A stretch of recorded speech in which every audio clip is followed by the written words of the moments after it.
go. This would be the run that drivers may try to stretch the fuel to make it on one more stop. Who's that up by the wall coming out of turn 2 with the same problem? Labonte? They're running. And Kenseth. You know, they're running at such a fast pace. I mean, we're running 184 miles an hour. Big crash, turn 3. Behind you. Tommy Baldwin gets piled up. Yellow. With the 42 of Montoya. I think the 24's in there, too. Landon Castle, Martin Truex, Carl Edwards are all involved as one car slowed in the top lane. Terry Labonte and everybody else piled in. Caution.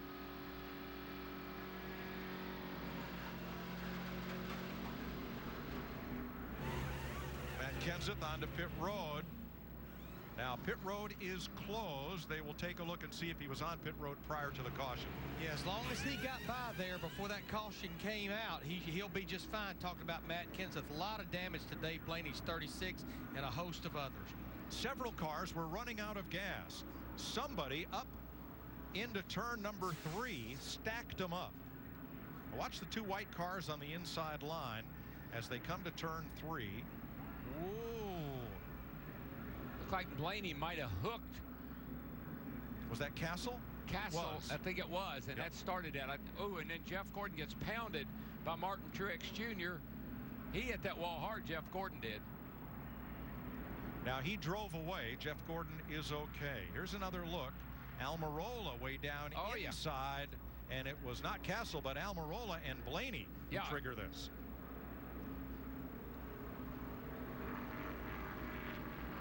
It almost looks like there was something wrong with Almirola's car, either out of fuel or something.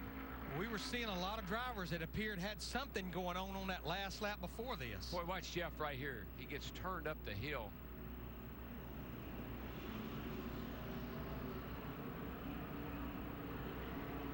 Nowhere for Montoya and the 42 to go. Right inside. Carl. Not sure if Almirola was trying to come back up onto the racing surface or if perhaps he got hooked by Blaney there to start that. Truex came down and collected Jeff Gordon. Bam! That's a hard hit. It was a hard hit into the safer barrier outside turn 3. Well, Jeff Gordon, you've just watched the replay on 2 separate occasions there. What do you make of this situation? I don't know. I didn't really get to see what started that, why that car was way down low and those 2 got together that got up in front of the field. I didn't know if they were coming off pit road or if they were, you know, just racing. I'm not sure, but man, this is just one of the most bizarre years that this DuPont Chevrolet team and Drive-In Hunger Chevrolet team has ever gone through. And I mean, it's almost comical at this point, you know. I mean, that was not fun, and I didn't like hitting the wall, but gosh, I mean, I thought I was clear. I was just kind of cruising by on the inside, and it looked to me like somebody came down and got Martin, and then that turned him into me. And that's just the way our season's been going. Awesome race car.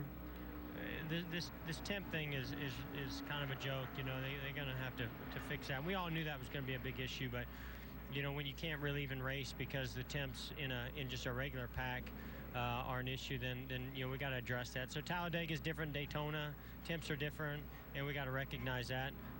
You know, nobody's really pushing a whole lot out there, even though we know it's going to happen at the end. I'm kind of looking forward to being on the couch watching this race, because I'm telling you, those last 5 laps, nobody's going to be sitting down, that's for sure. Yeah, we're going to look forward to that as well. Mike? As we go back to green with 38 laps to go. 3 cars took the wave around. Jeff Burton, Tony Stewart, and Trevor Bayne. They'll get back on the lead lap. Paul Menard, Brad Keselowski fight for the lead. Yeah, nice little drag race here off turn 2. See who gets the push. Always loved that. That's what the spotter would say. You're in the right line. They're getting a push, and that's what you want to hear. It just appears we're just going to see a lot of movement now as we've got 38 laps to go. Keselowski in that 2. He wants the lead, being pushed by Boyer in the 15. Oh, a lot of smoke as Allmendinger's going up in smoke. No, what was that? That was just stay dry, Mike, from the thank accident. goodness. And by the way, I heard from the pits, Larry, that those guys weren't out of fuel. The fuel is vaporizing. It's almost like the engines are vapor locking, and they're having to come to pit road early. Yeah, this is the hottest temperatures we've had to deal with.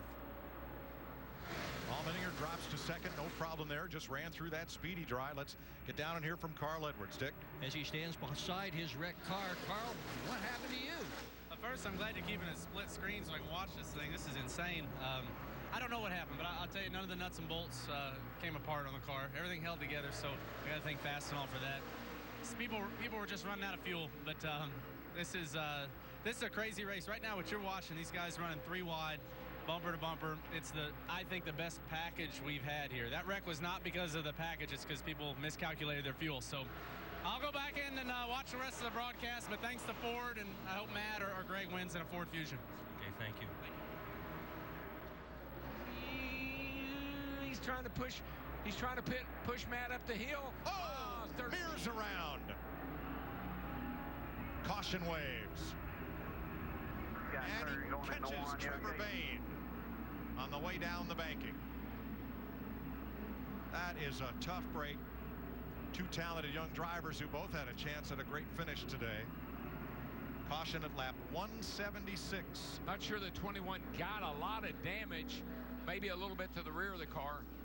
Joey Logano, he already had, he had damage from an earlier accident. They will take the green flag with 9 to go. They're in the box. There it is. Box, and there they go. It's a drag race right now. Kenseth, Busch, Biffle versus Keselowski, Menard, and Kyle Busch. Yeah, both Kenseth and Keselowski got a great push off into turn 1. Kurt Busch in the 51. He's just going to stay with Kenseth, though. Menard, the 27, drops to the bottom. Keselowski's going to be able to drop right in there. Nice move on his part. Everything worked out good, but don't look back, because here come the hounds. Up the outside, Kyle Busch and A.J. Allmendinger in the 22. They make the challenge and work their way up side by side for 3rd. You saw Biffle in the 16 giving Menard in the 27 a shot, but there was nowhere to go. They were boxed in right there. It rode that last caution. Oh, around goes Kurt Busch. Big slide. Roll out of it, all good. Roll out of it. Misses the wall and then collects it further down. Yeah. Oh, what a heartbreaker for Kurt Busch. So good, so long. But still on the lead lap. Yeah, but he made very slight contact, but that's all it takes on that. The right side's pretty torn up, I think. Rear spoiler looks bent back, Darrell. He came all the way from the trouble, all the way down, and hit down here at the last little bit. Well, he's coming to pit road the wrong way, which is going to put him a lap down. The spoiler looked fine. The right rear sheet metal on the right rear quarter panel might have got a little damage. I think this is a move Ricky Bobby would make right here. Going the wrong way down pit road. May not be a move that makes NASCAR happy, though. No, Ricky's going to have a little problem on his hands. Let's see what happened here as Kurt Busch swings it around. There he is in 2nd place, right in front of Keselowski. Just everybody. Keselowski just caught him on the wrong side of the bumper. While he was turning in the middle of the trioval. Yeah, he was making a move, and it just, the trioval is the hardest part of this racetrack. I say it over and over again, but I know it looks simple, but it's the hardest part. The last 2 days, that's been the deal, man. Come off turn 2, running 2nd, you're probably going to win the race. I'm sure Kenseth is well aware of that. He elects the outside lane and brings the field to speed under green. 4 laps to go. Danny Hamlin. Now another problem. Hamlin got into Allmendinger, who gets away, but behind him, it's calamity. Outside. Stay again. Good grief. That's what I say. Good grief. Keselowski and Busch get through behind Kenseth. Menard is wrapped up in it. Yeah, that was just cars trying to get in position to get down into the corner. I think what threw everybody a curve, Larry, was that 17 restarting on the outside. Yeah, and then Denny Hamlin, the minute they crossed in the 11, they crossed the restart start-finish line, he immediately tried to change lanes, and it just didn't work. I want you to watch the yellow car of A.J. Allmendinger. He's the number 22. I think you're going to see. He's right. He's right here. Hamlin is going to. Hamlin right here decides. Oh, AJ moved over and tried to block Hamlin. Hamlin got into Allmendinger, and that started the whole mess. Yeah, AJ tried to change lanes, and Hamlin was already there. Paul Menard in it, Kevin Harvick, Michael Waltrip. I think it's a good shot right here, Mike. You see the 11s try to make a hole down the middle right there. Allmendinger said, y'all have no part of that. And that really is what caused the problem. Look at Dale Jr. work through there, the 21 car. Harvick's torn up. And yeah, Hamlin's coming apart. I think we may have another little bit of a cleanup problem here. That is the tread of the tire flailing around as it tries to disassociate itself from the carcass. Teammate, that's the best choice. Keselowski had his hand out the window, perhaps signaling to Kyle Busch. Green flag and a lot of speedy dry down in turn 1. Here we go. Keselowski was telling Kyle Busch, come on, let's go. But look at those two Fords. They just accelerate right, got on the bottom. Good choice on Matt Kenseth's part, got his teammate behind him. The dust flies as those Fords try and fly away from the field. Don't want to get too far out there. You guys are clear by 4. Look at that 17 car. This looks like Daytona all over again. Everybody complained about Greg Biffle not trying to pass Matt. He said, I couldn't get to him. He can't get to him now. However, the field will accordion back together. Here comes Earnhardt with the 34 on the bottom. There's David the guys Reagan. you got to watch on the outside, Larry. Here they come. Look the 2 at and the run. 18. Keselowski in the 2. Look at the run. He's getting there with that push from Kyle Busch. Did Matt Kenseth get too far out in front, or is he setting up for this? The last lap as they come to the line, 1 to go. Well, you don't want to lead on the last lap, but I'm not sure that that's going to work out the way Matt thought it was when this is the white flag lap. Junior up the outside, somebody steaming. In that pair, it's Kyle Busch, Casey Kane. And the problem with Matt, he's got no help. He's all by himself. But think about Kyle Busch. He lost the race yesterday by leading coming back to the checkered flag. And also Think about the move in the trial over here. Right. Think about your... It's a 2-horse race. Clint Boyer's gone Stanley Steamer. Up in turn number 3. Hey, boys. A car length apart, Kyle Busch from Keselowski. It ain't over yet. Remember that start-finish line. I don't think he's close enough, Darrell. I don't think he's close enough. Brad Keselowski pulling away. It's all happening behind him, and Keselowski for the second time will go to victory lane in Talladega. Wow. Unbelievable. Chris, back at our pre-race, we caught up with Kyle Busch, and we discussed where you wanted to be on the last lap. Describe what happened on that last lap for you.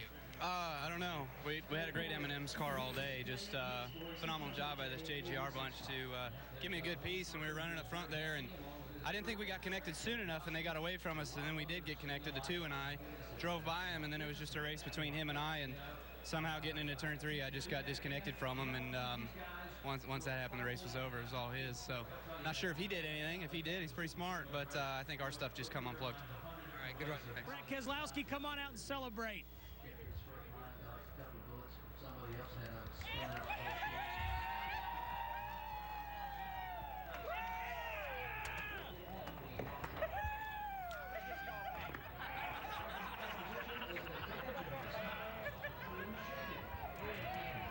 Brad, I heard you say on at least 3 different occasions during this race that you were going to be patient. Was that the key to winning this race today? Sure. Well, Talladega, patience is a bit of an oxymoron because, you got to go hard to win this race. And I went hard a little bit early there with Kurt and got with him. I want to start by saying sorry, Kurt, if you're watching. You've been a great friend and a great teammate, what I worked with you, and it's the last thing I wanted to see happen. That was just a miscommunication on our part. So I'm sorry about that, but great at the end, great racing.